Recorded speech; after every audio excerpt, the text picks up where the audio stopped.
Hi Krishna, thank you for joining today's session. Today we'll be beginning with the chapter 6.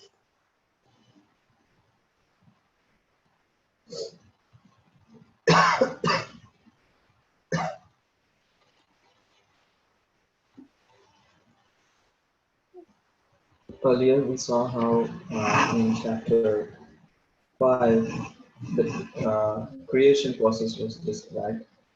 Shukadeva Goswami described the Parikshit Maharaj how the primary creation of the universes happened through the conversation of Narada Muni and Brahmaji. And it's the same conversation continuing where Narada Muni and Brahma are speaking about more details about the question that Narada Muni asked in the previous chapter. So in the previous chapter, uh, chapter 5, we saw how Karya Srishti, Karna Srishti and all those details. So it will be too much for me to go through all of them. But in short, how Brahmaji was, Shukdev Goswami was answering Parikshit Maharaj his questions on how the universe is created. So Narada Muni actually also asked the same questions to uh, Brahmaji. That Narada Muni also asked Brahmaji the same questions when he went to meet Brahmaji. So the Narada Muni asked, "How was this creation created?" And a few other questions like, "What is it? Who is it dependent on? What is the shelter of the universe?" And this were many questions. So Brahmaji was answering each and every question. Specifically, he answered the process of creation. Said how initially the Supreme Lord Mahavishnu he lies down in the Karna ocean and then glances at Pradhana, in which the modes are enacted. By his glance, he injects Kala, Jiva along with Karma and Swabhava. Then the Pradhana becomes Mahatattva, where the modes become active. Mahatattva is in the mode of goodness.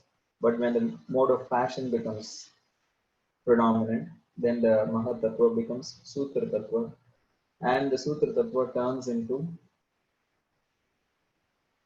Ahankar, when the mode of ignorance becomes predominant, and the whole material creation, the rest of the creation, specifically the creation of the elements and all other creation happens from the mode of ignorance. So basically, the material creation, in the sense the universe itself, is created based on the mode of ignorance, and from there,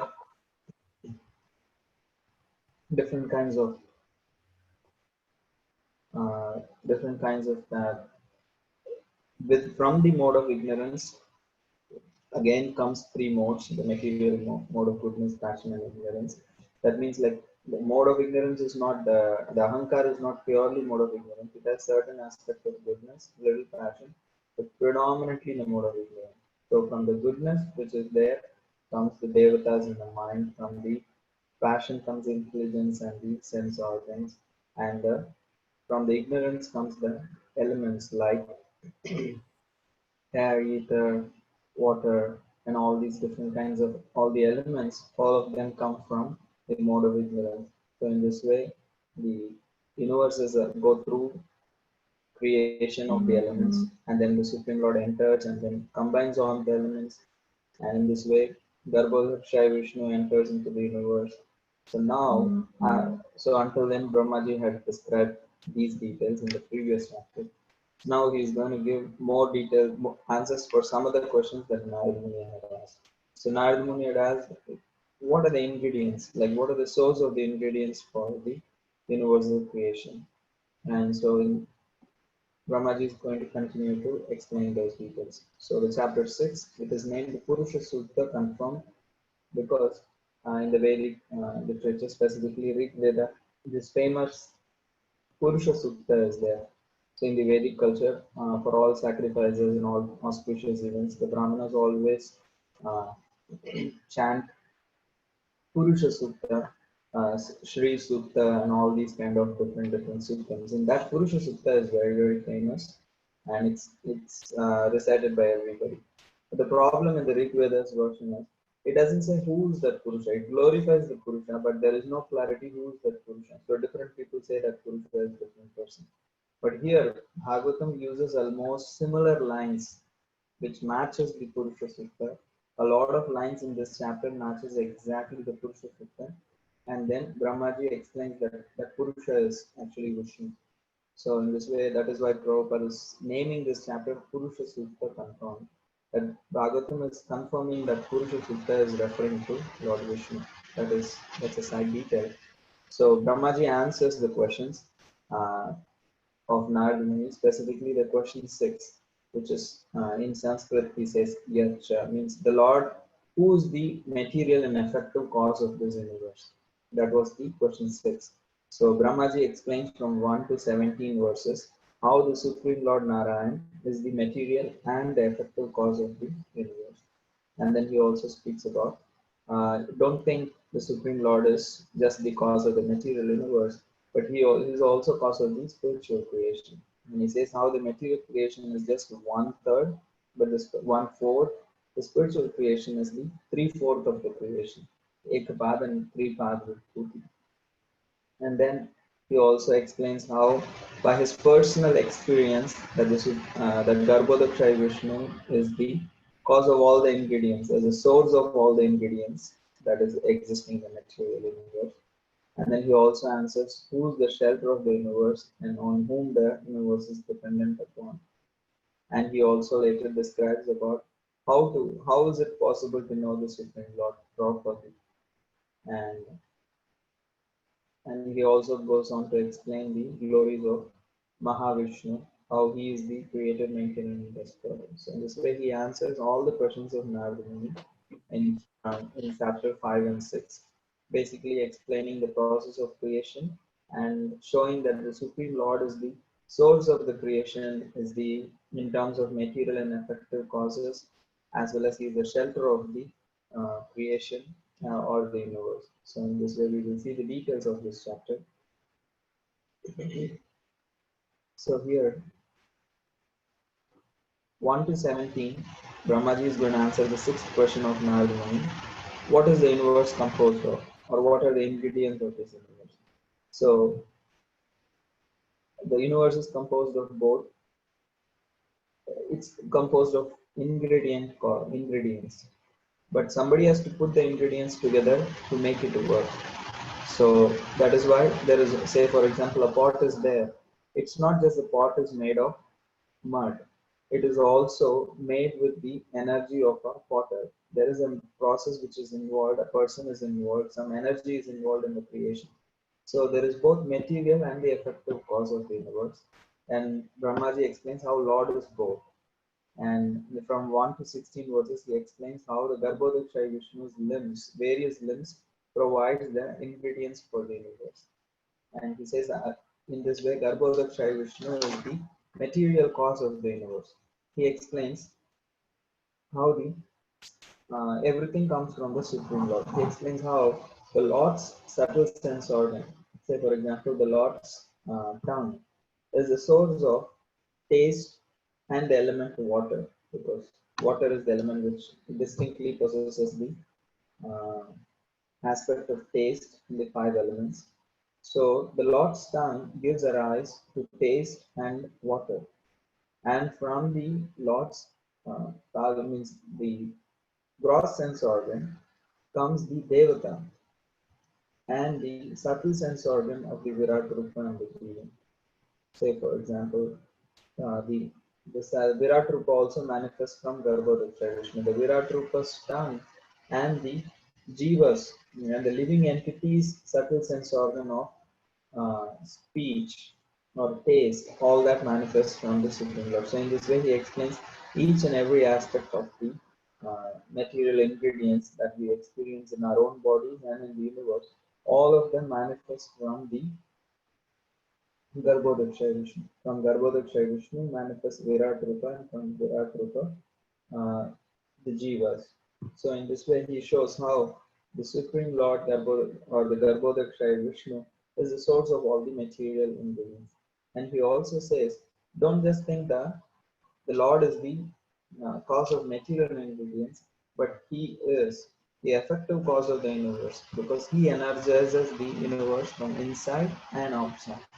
It all produced from him, and then it is also, as we saw in the last chapter, only when the only when Garbhodakaya Vishnu entered the universe became energized, got life. So similar, that is why here also Brahmaji tells Narada Muni how the Supreme Lord is the effective cause of the universe because he energizes it from inside the universe and outside the universe. So he's always supporting it in all aspects. So in this way he explains how the Supreme Lord is both material and effective cause of the universe. And now one may think, oh, the Lord is all that the Lord has is to deal with the material creation. No, he says it is only one aspect of his activities or pastimes. He is not that all that he has to do is only related to the material creation. He is eternally existing in the spiritual world also. So then he explains about the spiritual creation. He says the spiritual creation is ever increasing, still it is considered at three Padvibhuti, means 3/4 of the existing creation is actually the spiritual creation. Only a one corner, 1/4 of the creation, one small corner of that existence, the Supreme Lord actually creates the material universe like a cloud. So the whole material creation is just one small portion of the actual spiritual world. So in that way, uh, Brahmaji says that this material creation is just Ekapad Vibhuti, but the spiritual creation is Tripad Vibhuti, and the Supreme Lord is eternally actually existing in the uh, spiritual world also. He's saying he's not just the Lord of the material world. Don't think just because I am speaking that he is the material and the effective cause of the universe. Don't think that the Supreme Lord is only related to the material world. Material universe is only 1/4 of the creation. Spiritual world where life is deathless, fearless, and fully auspicious, and that spiritual world is actually 3/4 of the creation. Yes, the material world is filled with ignorance, but the spiritual world is filled with knowledge. Chit. And he says the Lord creates the material world, but he is aloof from the material world. He is not attached to this material world, which is like a prison house. He is aloof from the material world. So in this way, he explains how there is Ekapad Vibhuti and Tripad Vibhuti. He says how in the Ekapad Vibhuti, that is the material creation, there is the cycle of birth and death. But he says in the spiritual world, there is no cycle of birth and death. So in this way, the residents, he says, the residents in the spiritual world have no birth. And here the Lord is more caring, like he is personally present in the sense he is personally enacting pastimes in the spiritual world. But in the material world, he comes to attract. It's not that his home is here. And there is fear present in the material world, but it is absent in the spiritual world. There is forgetfulness of Krishna in the material world, but there is no forgetfulness of Krishna in the spiritual world because Maya in the form of avidya is not present in the spiritual world. It is vidya potency, it is filled with knowledge. So, the spiritual world does not have ignorance in it. It's filled with knowledge. So there is no forgetfulness of Krishna. And also, there are innumerable souls in the spiritual world compared to the number of souls in the material world.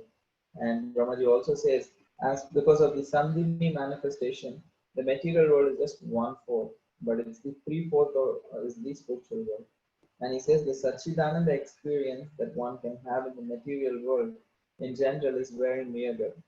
The soul reflects, even now has some potency of Satchitananda, but it is very meager when it is covered by ignorance.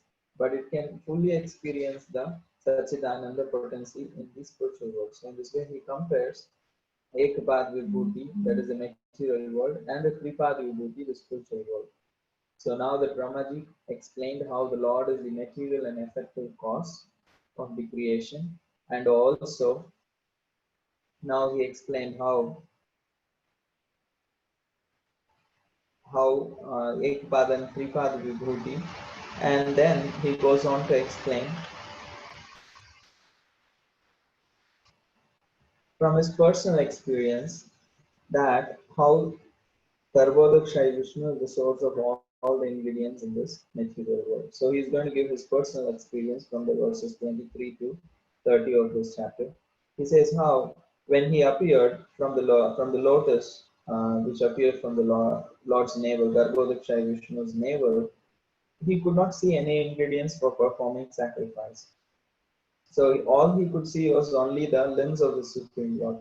And for performing sacrificial ceremonies, we know one requires sacrificial ingredients such as sacrificial fire, altar, grains, the priest, hymns, and all these. There's so many requirements are there for performing a sacrifice. So all these ingredients are arranged by the Supreme Lord, arranged by the Lord's limbs, and through them actually Brahmaji performs sacrifice. So he explains it to Narada Muni that how everything came from, how everything came from Garbhodak Shai Vishnu. And he says that that Supreme Lord is the enjoyer of all the sacrifices also. So in this way he concludes and he says, after I perform these sacrifices, all your brothers, the Prajapatis, Manu, sages, all of them also continue to worship the Supreme Lord with such sacrifices. So in this way he also explained everything from his personal experience, then how Garbhodak Shai Vishnu is the source of all ingredients, effective and material, cause of this universe. So this is the whole thrust of the first 30 verses to explain how everything comes from Garbhodak Shai Vishnu. Because many people in this world think, oh, everything comes from matter. The matter just existed always. Or God created the creation, but He is not in control. Like this, there are so many opinions. So that is why Brahmaji is taking his time to explain how it is not that God created the creation, but He is also in control of the creation, and He is the source of the creation. And then he had answered these two questions in the previous chapter also. So he is again touching upon them.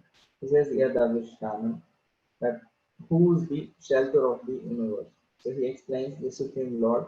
All the universes are situated in Narayan's powerful material energies, which he accepts self-sufficiently. Although he is completely detached from gunas or transcendental to the modes of material nature, the Supreme Lord still accepts or gives shelter to the universes. And that's why it is Lord Narayan who is the shelter of the universe. And who is the universe dependent on? What is it dependent upon? He says only by the Supreme Lord's empowerment. Brahmaji he's saying that he creates, Lord Shiva destroys, and the Supreme Lord Narayan himself maintains everything.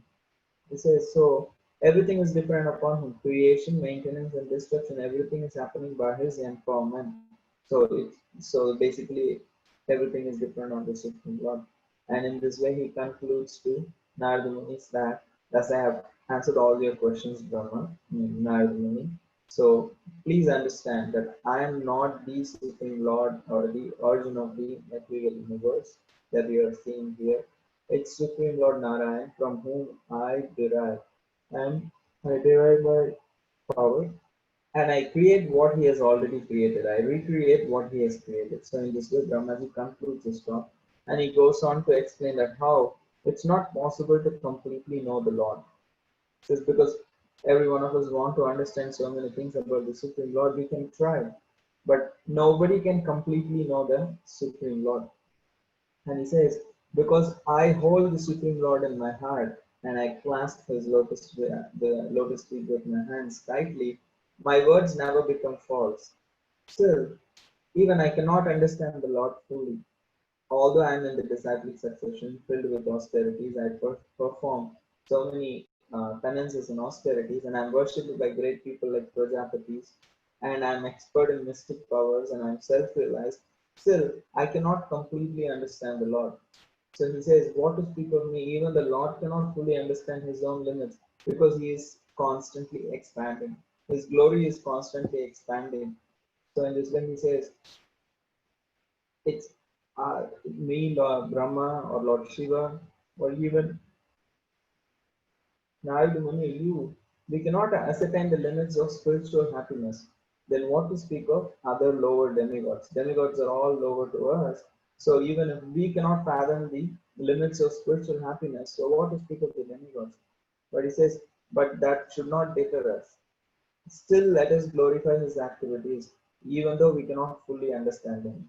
So, because this particular explanation of Brahmaji is a tight slap to Mayavadis, because Mayavadis say that the supreme absolute truth is anirvachaniya, that means cannot be expressed in words.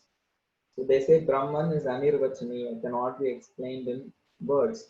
So that is why there is no point in speaking about like the glories of the Lord or anything like that. They say because the supreme absolute truth of Brahman is anirvachaniya. So the words cannot destroy and describe him. So they kind of like create these kind of confusions. But here Brahmaji is very clearly saying, even though one cannot completely understand the Supreme Lord, still that does not need to deter one from glorifying the Supreme Lord. He says, even though we cannot fully understand, we continue to glorify the activities of the Supreme Lord. So in this way, Brahma glorifies the or the need, emphasizes the need for continuing to glorify the Supreme Lord, and he describes the original creator Mahavishnu. So even though he said I have answered all the questions, so this also can be considered an answer of one of the questions that Narada Muni asked. He says, Narada Muni asked, how is the universe conserved? The question 4. Or conserved means either saved or how it is destroyed. He says, Mahavishnu, who is unborn, without birth, and he is the soul of all beings. He creates, maintains, and destroys himself. He is meaning the universe by himself in himself. Basically, he takes the universe back into himself. So everything is coming from him. So in one sense, the universe is also a form of the Supreme Lord, even though it is not like like that. Still, in one sense, it's coming from the Supreme Lord and is destroyed by the Supreme Lord, and the destruction is what he just takes it back in him. So everything came from him and then he takes it back. So in this way, he creates, maintains, and destroys. And then he continues to explain how the Supreme Lord, the qualities of the Supreme Lord, is pure without any tinge. Even though he performs these activities, he is not tinged by any of the material activities. So he is a full embodiment of knowledge. He is all pervading. He is without beginning or end. So in this way, he is qualifying the glories of the Lord. So if such a great Lord, who can know him? He says, great thinkers who are completely free from material hankerings and who have controlled their senses, only they can know him. So only one who controls his senses and is completely free from material hankerings and focused on the Supreme Lord, only that person can know the Supreme Lord. But by not by like kind of arguments, not by tarka, not by debate, or not by one's knowledge, one can understand the Lord. So as soon as a person thinks like that, Brahmaji says, the Lord disappears from the one side. It says, and also Karanodakshaya Vishnu or the Mahavishnu, he says, is the master of eternal time.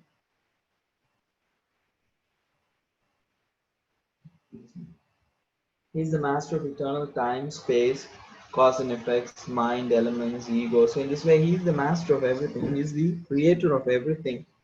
And none of the material things are Lord Swarupa. Just because he is the creator of everything, that doesn't mean that is his form. So just now I was saying how the universe comes from him. So some people consider the universe as his form, but that's not true. It is not his personal form. He has his personal form. Universe also could be considered in one way as the representative of the Supreme Lord, as a representation of the Lord's form, but it's not a perfect uh, understanding or a complete understanding. So that is why here Brahmaji is saying just because everything comes from him doesn't mean everything is his Swarupa. None of these material things are Lord Swarupa. He actually has a personal transcendental form. So he says, now I have explained in detail about Purusha avatars like Garbhodakshaya Vishnu, Mahavishnu or Karanodakshay Vishnu, Shirodakshay Vishnu. I have explained about the Purusha avatars. So don't think this is all the avatars that the Lord, Supreme Lord, takes in the material universe. The Lord comes in the form of Leela avatars also. So I have explained to you about Purusha avatars, how the Lord manifests to maintain the material universe, create, maintain, and destroy this material universe ultimately. However, I would also like to explain how the Leela avatars, which are those forms are of Chit Shakti forms, which are very pleasing to hear and are to be relished. One should be hearing about them. So, hearing of these will counteract all foul matters accumulated in the ear or the heart. He says, hearing about the Leela avatars will purify our hearts. So, in this way, he says, now I have explained how the Garbhodakshay Vishnu or Vishnu is the source of all the ingredients in this material creation, and how one cannot completely understand him, still one should glorify him. And Mahavishnu is the owner of everything in this material universe, still he has a personal form. And he says, let me, I explained about the Purusha avatars so much, let me explain about Leela avatars to you. So in the next chapter 7, Brahmaji is going to explain about the different Leela avatars, scheduled pastime incarnations of the Supreme Lord in this material universe, where they appear for some specific functions. So Brahmaji goes into detail almost like some 30 some verses, like almost 39 verses. He goes on to speak how the different kinds of different, some of the various past time incarnations that the Supreme Lord took in this material universe. So he's going to explain. Depending on the time, we will see them in detail. So the chapter 7, first Brahmaji is going to speak about the various incarnations of the Lord until 1 to 39 verses. From verses 40 to 46, he will explain how the only way to understand the Supreme Lord is to understand him only through his mercy. There is no other way to understand the Supreme Lord. Only by his mercy one can understand the Supreme Lord. And from verses 47 to 49, he will explain how the aspect of Bhagavan, the personal aspect of the Supreme Absolute Truth, Bhagavan aspect, is superior to the aspect of Paramatma and Brahman. And in the last section of the chapter, 50 to 53, he will explain how uh, Brahmaji told Narad Muni to distribute this knowledge that he spoke so far about the material manifestation by the Supreme Lord and the various his personal manifestations in the material universe for performing various pastimes. So, in the first section of the chapter, he will explain about different incarnations. Then he will explain how one can understand the Lord only by his mercy, and how Bhagavan aspect is higher than Paramatma and Brahman. And he will instruct Narada Muni to distribute this knowledge. So,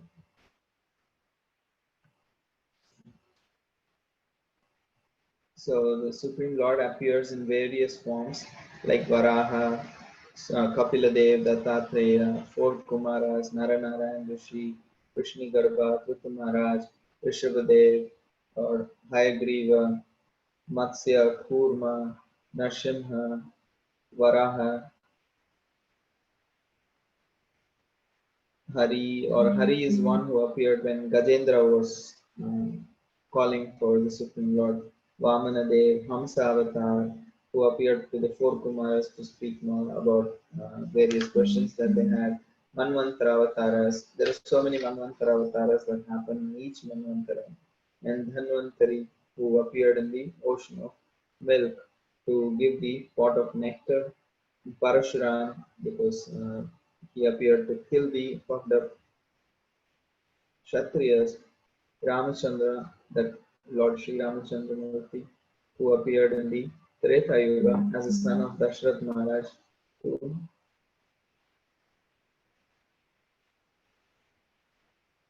Krishna, the Supreme Lord, Vyasadeva, Buddha, Kalki.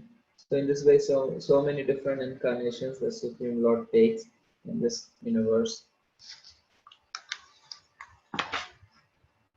So, and then after explaining all of them, Brahmaji is going to explain from verses 40 to 46 how the only way to understand the Supreme Lord is to understand Him through His mercy. Nobody can understand the Supreme Lord without His mercy. So that's what He's going to explain now. So he says, Brahmaji says, no one can describe the Lord's greatness. He says, even if one is able to count the atomic particles in this world, still one cannot describe the greatness of Lord Krishna. It's almost impossible to count the atomic particles in this universe. Still, even if one achieves that impossible feat, still that person won't be able to describe the greatness of Lord Krishna because it is unlimited compared to the material creation. And he says, what to speak of anyone else, even Anantasesh, who is also an expansion of the Supreme Lord or Balaram, could not reach the limit of Lord's glories. He says, Nantam vidami ahamani munayo agrajaste maya balaste purushasya pito avarayu. Gayan gunan dashasata nanakadi deva stesho adhunapi samavastyati nasya para. Says, even Anantadev, who has so many thousand mouths, who has thousand hooves, with his thousand mouths, he is trying to glorify the Supreme Lord, and still he has not reached the ends of the glories of the Supreme Lord. So, what to speak of anyone else? He says only the surrendered souls can know the Lord, not because they have the ability, because they have the mercy of the Supreme Lord. He says, Esham se esha bhagavan dayedananta sarvatmana shutapado yadinirvyalitam te dustaram atitaram kisadeva mayam yesham mamahamiti swa shrigala bhakshe. He says how Esham se esha bhagavan dayedananta. Only by the mercy of the Supreme Lord one can understand Him. For because those who completely take shelter of Krishna, they achieve the mercy. How to achieve that mercy? Sarvatmana Shrutapado Yadi Nirvalitam. One who takes shelter of Krishna without pretension. Only they can cross the Maya, which is very difficult to cross. Te dushtara matitaram kichadeva Maya. Even though it is dushtara, one cannot cross it, but still they will be able to cross that Maya potency. Nayesha mamahamiti swashridala bhakshe. Not those people who think I am this body and everything that belongs to this body is mine. So when people are puffed up with mama aham ameti concept, they cannot overcome the Maya energy. Rather, those who take shelter of Krishna without pretension, only they can cross over the material energy. So in this way, he says that how only surrendered souls know the Supreme Lord, and he gives a list. He says the great personalities, including you, me, Shiva, Swayambhu, Manu, Ambarish, Bhishma, Uddhava, Prahlad, Dhruva, Vidura, Arjuna, and many others who were thus successful in attracting the Lord's mercy, they can understand because they have attracted the Lord's mercy. That is the only reason they can understand whatever they know about the Supreme Lord. He says it is not just limited to these highly advanced devotees. Anybody can actually get to know the Lord, get to receive the mercy of the Lord. That is possible, whoever they may be. If they achieve the mercy of the devotees. Anybody can become a recipient of the knowledge of the Supreme Lord if they have the mercy of the devotees. He says, Tevai vidanti aditaram kuchadeva mayam stri shudra khuna shabara apipapa jiva yadi adbhuta karma parayana shila shiksha stiriyat jana apitumu kimu shrutadaranaya.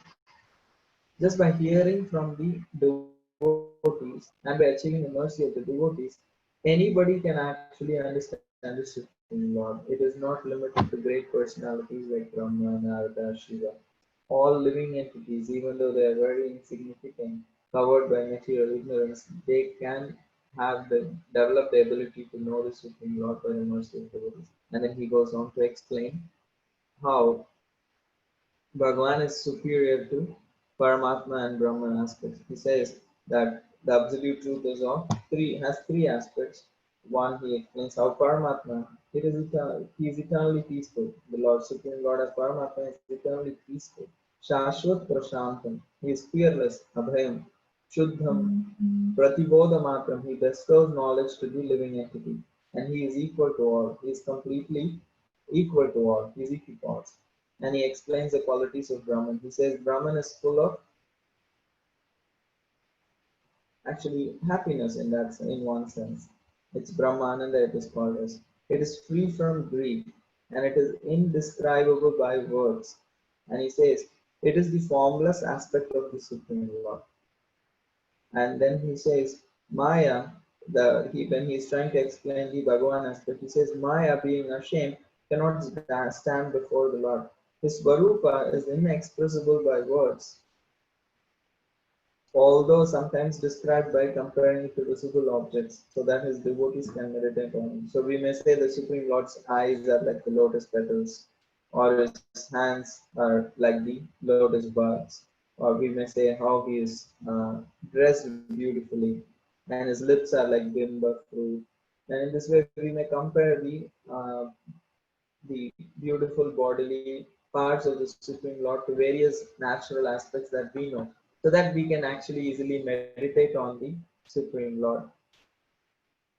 So, however, his it's all inexpressible by words.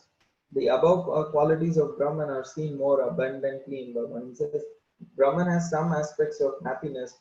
It is free from grief and it is indescribable words, but it is just a formless aspect. But the Supreme Lord Bhagavan, the supreme aspect of the Supreme Absolute Truth, the Bhagavan aspect, has all these qualities in full. So Brahmaji is saying the above qualities of Brahman are seen more abundantly in this aspect of the Supreme Absolute Truth, that is Bhagavan. So in this way he glorifies the aspect of Bhagavan. And then he says, Jnanis and yogis give up their paths to actually understand the Supreme Lord. Those who follow the paths of artificial mental speculation and meditation finally give them up. As Indra, the demigod of rain, forgoes the trouble of digging a well. So once they come to know the aspect of Bhagavan, they the Jnanis and yogis give up their paths because they understand the king of rain. If he understands what it means to be king of rain, why will he dig a well? So similarly, if these people understand they can actually attract the mercy of the Supreme Lord through the process of bhakti, why will they bother to practice jnana and yoga? So they even give up their path, he says. And then he glorifies how the Bhagavan is the ultimate benefactor because he's comparing Bhagavan with Paramatma and Brahman. He says he bestows the results of all processes, yoga, jnana, or karma. Even if the body is finished before perfection, the result is carried over. So all these results are given by the Supreme Lord in his Bhagavan aspect. So he glorifies summary of then he goes on to speak how now that Narad Muni have described his knowledge, please explain this and distribute this knowledge. He says, my dear son, I have thus explained to you in brief about the Supreme Lord Hari, who creates all the worlds and without whom nothing exists. So in this way he says, please distribute this knowledge of Srimad Bhagavatam. In a way it can give a rise to bhakti in the hearts of the people who hear this. So in this way he instructs Narad Muni, and then he says a very important verse. He says, "What is the importance of understanding these creation pastimes? Because hearing Krishna's pastimes, the personal pastimes of the different manifestations of Leela Avtaras is very pleasing. Like we can hear so many outside Bhagavad Kathakars also. They may speak for days about Putana and about so many Leelas of Krishna in a very sweet way. Not an issue. One has to hear that. But here Brahmaji is specifically saying how devotees should also, at least in the initial stages, should surely hear about the creation pastimes of the material universe of the Supreme Lord also. He says, Mayam Varnayato Amushya Ishwarasyanamodataha Shinvataha Shraddayanityam Maya Atmanamuhati. He says, what is the advantage of hearing about the creation pastimes of the Supreme Lord? He says, if one constantly describes Maya, but in relation to the Supreme Lord, if one learns the proper tattva of Maya in relation to the Supreme Lord, and if he remembers Maya or hears about Maya with proper faith, he will not be bewildered by the material energy because he is hearing it in connection to the Supreme Lord. Mayam Varnayato. If one describes about Maya, Varnayato Amushya, Ishwarasya Anumodataha, in relation to the Supreme Lord, with faith. If he hears Shrinvataha Shraddhayanitam, if he always hears with faith about the external energy in relation to the Supreme Lord, then that particular living entity, Atma, will not be bewildered by Maya. Maya Atma Namohyati. One will not be bewildered by the external energy if one understands the proper tattva of the external energy. So in this way he explains that. So we have a whole chapter to go. Let me be quick. So the chapter 8, now that Brahmaji completely completed his answers to Narada Muni, because Narada Muni asked about how is the universe created, who is the cause of the universe, who is the shelter of the universe, from where are these ingredients coming from, who is creating this universe, who is destroying this universe, who is maintaining this universe. In this way he asked many questions. So now Brahma categorically explained briefly how the Supreme Lord Narayan is the source, he is a maintainer, creator, and destroyer. From him, all the material ingredients for creating the universe comes. He is the effective cause of the universe, he is the shelter of the universe, and he is the symptoms of the universe. And also, he explained the process of creation, how the Supreme Lord's glance injects Kala and Jiva into the Pradhana. Pradhana becomes activated with modes, becomes Mahat Tattva, then Sutra Tattva, then comes Ahankar. From Ahankar, all the other elements are created, but the elements are all separate. So the Supreme Lord uses his cohesive energy and puts them together, and it takes 1,000 years for it to be ready. So after the universe is ready, then Garbhodakshay Vishnu enters from his navel. Brahmaji comes, and Brahmaji will. He says that he didn't say that. He says that then he does the rest of the creation, Brahmaji. And after that, he explained how one cannot understand the Supreme Lord without his mercy. Only with his mercy, one can understand the Supreme Lord. And in this way, he explains Mahavishnu is the source of everything, but he has his own Swarupa. I have so far explained only about Purusha avatars, but don't think this is all about for the material, for the Supreme Lord. He also appears in Leela avatars. He explained various Leela avatars like Varaha, or Kumaras, Naranarayan, Rishi, Krishna, Garbha, Prithumara, Rishabhadev, Haigriva, Matsya, Kurma, Varahadev. In this way, so many different incarnations he explained. And then he says it is impossible to understand the greatness of Lord Vishnu without his mercy. And then he explained how the Bhagavan aspect is higher than Paramatma and Brahman aspect.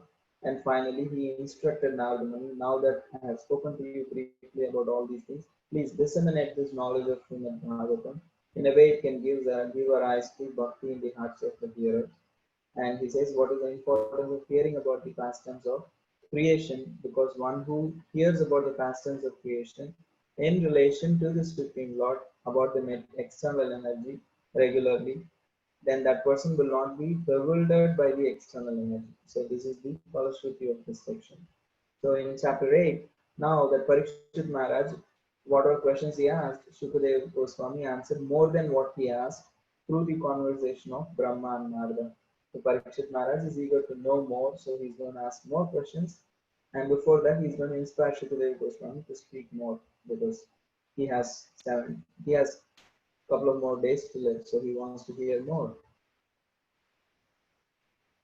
So here, Parikshit Maharaj inspired Shukadeva Goswami to speak Harikatha, and he says, please speak about Narada Muni's preaching exploits, because just now he got the instruction to preach. So how did he preach? To whom did he preach? And you're eager to know about the truth of the Lord, so please continue to speak, so that when I die, I can completely absorb my mind in Krishna. Because by hearing about Krishna with faith and serious endeavor, he will immediately be manifest in my heart. He will quickly manifest in my heart if I hear with faith and serious endeavor. So please continue to speak. For me to hear, you need to speak. So Srinvata Shraddhaya Nityam Granatasya Swacheshtitam Kalena Nati Dhirvena Bhagavan Vishate Hedi. He says, because Harikatha also purifies my heart. Pravishta Karnarandrena Swanam Bhava Saroruham Noti Samalam Krishna Shalila Srivatachara. These are very famous verses. A lot can be said, but I'm just speaking in short. So he says how Krishna in the form of Harikatha, Krishna through the form of Harikatha enters the heart. But how does he enters the heart of the devotee? Through the ears. The pathway for the Supreme Lord to enter to our hearts is through the ears. So the door is through the ears. So when the Supreme Lord enters through the doors of our ears into our heart, and he goes there, what does he do when the Supreme Lord, because the Supreme Lord is pure, when he goes to our heart, all the contamination of our heart, like lust, anger, greed, it's all purified. And Parikshit Maharaj is giving this analogy how the autumnal rains actually, when they fall on the muddy water reservoirs, immediately the water becomes purified. So similarly, our hearts will be purified when the Supreme Lord enters in the form of Harikatha. And then he says, because the heart is purified, the devotee develops attachment and never wants to give up the lotus feet of the Supreme Lord. He says, Dautatma Purusha Krishna Padamulam Namunchati Mukta Sarva Pariklesha Panta Susharanam Yata. After, when a person travels a long distance, he goes on a big, huge tour for a long time, and he finally gets back to his home. He just don't want to leave immediately anywhere. He doesn't want to leave. He actually experiences the experience of the comfort of home. So similarly, the conditioned living entity, after roaming around this material universe, being influenced by the material energy, when it finally achieves, develops taste for the lotus feet of Krishna, then it will never leave it. It will never leave the lotus feet of Krishna. Pada moolam namunchati. Pantas was sharanam yata. How a traveler after a long travel is not willing to leave his home. So in this way, Parikshit Maharaj glorifies and inspires Shukadeva Goswami to speak about Krishna more. And he says, these are my questions, other set of questions. One question, you have already answered my questions I asked in the previous chapter. So would you like to answer more questions? So he is just going to give a huge list of questions here. These questions are not all answered in this canto. Some of these questions are answered in this canto, but the majority of them are answered throughout the rest of the Bhagavatam. So this is a kind of a seed chapter because this set of questions you will see being answered in various cantos in the future. From the rest of the second canto until 11th or 12th canto, where it will go all the way. So he speaks. He has some questions about the Supreme Lord's Tattva and Jiva Tattva. He says, if the Jiva is spiritual, why did it attain a material body? If both the Lord and the living entities assume bodies, what is the specific difference between them? He says, Brahma appeared from the navel of the Lord. Is the form of the Lord similar to that of the material body of Brahma? He's saying, if Brahma is Swayambhu, is directly born from the Lord's body, so is Brahma is having spiritual body, or is the Lord's body similar to Brahma's body? And he says, where does the master of Maya, Karnodaksha Vishnu, lie? He's saying, where is Mahavishnu lying down? So he's saying, I have heard that the planets and their governors are imagined as the limbs of Virat Purusha. He's saying, please explain more details about Virat Purusha. If they're assumed, so how are they assumed, and what is the reason for it? He explains, what is a kalpa? Kalpa is the duration of Brahma's life, and it's also the time span between creation and annihilation of the universe. And Vikalpa is like a subdivision of Kalpa. So how time is perceived in various ages and different planetary systems, and because ages in the sense Satyuga, Treta Yuga, is there any difference in the way time is perceived? And also how the different planetary systems perceive time. What is the lifespan of humans, demigods, and what are the divisions of time? And that will mainly be explained in third canto. And destinations achieved by karma. How do various karmic activities lead to various bodies? Creation of various places in this universe and their inhabitants. Please speak about the universal geography and their inhabitants. So he also in detail asks about the dimensions of the universe, characteristics and activities of the devotees, characteristics of Varnashrama. He also asks about, please speak about the yugas, different yugas, the duration of them, and also yuga dharma, and also the activities of yuga avatars, and also about the sadharana dharma, the normal bhakti and occupations, and also emergency dharma, emergency situations, how one should act. About Sankhya, worship of Purusha Avatara, Yoga Mishra Bhakti. So in this way, he has all these different questions. Opulence and destination, destruction of the subtle body of great yogis or devotees. How is the living entity delivered from this material living creation? What is the favorable and unfavorable activities for bhakti? And how does the jiva appear after pralaya? And how about the existence of the Nityasiddhas? And this, how does the Lord perform his leelas using Yogamaya and then disappear without any attachment? So in this way, he is asking all these thoughtful questions. And Parikshit Maharaj, after asking the questions, inspires Shukadeva Goswami to speak. He says, please answer all these questions I have asked you. And I may not have asked some questions because I don't know, I'm ignorant. I may not have asked some pertinent queries. But if you think they are important for me to know, please add them also, speak about them also. And he says, among so many sages, you are the authority, because there are so many other sages sitting in the audience also. He said, among all the sages, you are the authority, because your knowledge is in parampara and you have complete knowledge of all these subject matters. So please don't hesitate to speak, reveal all this knowledge to me. Because I'm sure, don't think I'm like disturbed by hunger and thirst, or I'm in anxiety because I'm going to die. No, I'm not disturbed by hunger or thirst. I'm completely absorbed. I'm eager to drink the nectar of Krishna Katha, which is flowing from your mouth. I'm actually happy and energized from the nectar that you are giving me, because hunger or thirst comes only when a person is not having nourishment. But because you are giving the nectar of Krishna Katha, it is completely satisfying my heart, mind, and body. So please don't worry about hunger or thirst. I am fully focused and I am fully eager to hear. So please continue to speak more Krishna Katha.